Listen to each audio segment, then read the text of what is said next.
Bonjour à toutes et à tous et bienvenue sur GCN pour revivre les meilleurs moments de la deuxième étape du Tour du Pays Basque. 193 km 800 au programme et un profil escarpé. 5 ascensions répertoriées pour le maillot de meilleur grimpeur et 2 sprints offrant des bonifications. Attention à une arrivée particulière jugée après 4 km 500 de descente et 500 mètres de plat. C'est pour le moins périlleux. Dès le kilomètre 0, un groupe de 6 se dégage. On voit à l'avance 5 Espagnols, dont le meilleur grimpeur de l'épreuve, Jon Barrenechea, qui était déjà donc échappé hier. Il profite d'être à l'avant pour faire le plein de points et accentuer son avance au maillot de meilleur grimpeur. Il est accompagné notamment d'un Français, Alan Joussom de la Total Energy. Derrière, le maillot jaune est en difficulté. Ethan Hayter aura travaillé une bonne partie de la journée au service du collectif d'Ineos.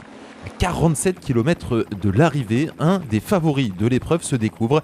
Il s'agit de Mikel Landa, l'Espagnol, le Basque donc, qui passe à l'attaque dans les pentes de Saldias, 2 km 300 à 8,9%. Devant, Javier Romo et Alan Joussom sont en tête et Landa parvient à rentrer sur cette échappée. Mikel Landa donc, qui est le seul leader de cette équipe Bahreïn, puisque ce matin, Pello Bilbao a déclaré forfait, ne s'est pas présenté au départ. Mais c'est en vain que Mikel Landa s'est échappé. Et même si le Basque récupère 3 secondes de bonification, eh bien il est repris à 18 km de l'arrivée. Moment choisi par Lilian Calmejean pour passer à l'offensive. Le Français qui a chuté en début d'étape trouve tout de même les ressources nécessaires pour prendre 10 secondes d'avance sur le peloton dans la dernière ascension en compagnie de Abel Balderston, l'Espagnol de la Cara Rural. 10 secondes d'avance et un homme qui part en contre, il s'agit de David de la Cruz, un autre Espagnol pour l'équipe Astana.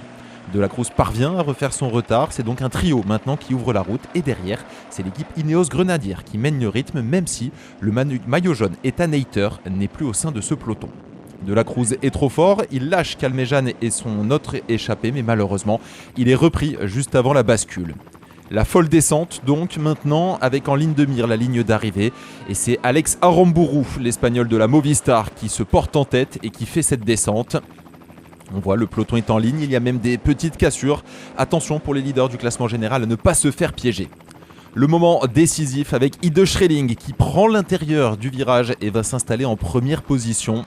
On est maintenant dans les 150 derniers mètres. Schreling est en tête devant Sobrero. David Gaudu est parfaitement bien placé en troisième position. Le rond-point, 75 mètres de la ligne, extrêmement dangereux.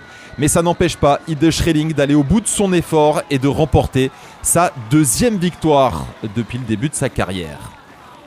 Il devance Matteo Sobrero donc et David Gaudu qui vient prendre une belle troisième place, synonyme de bonification.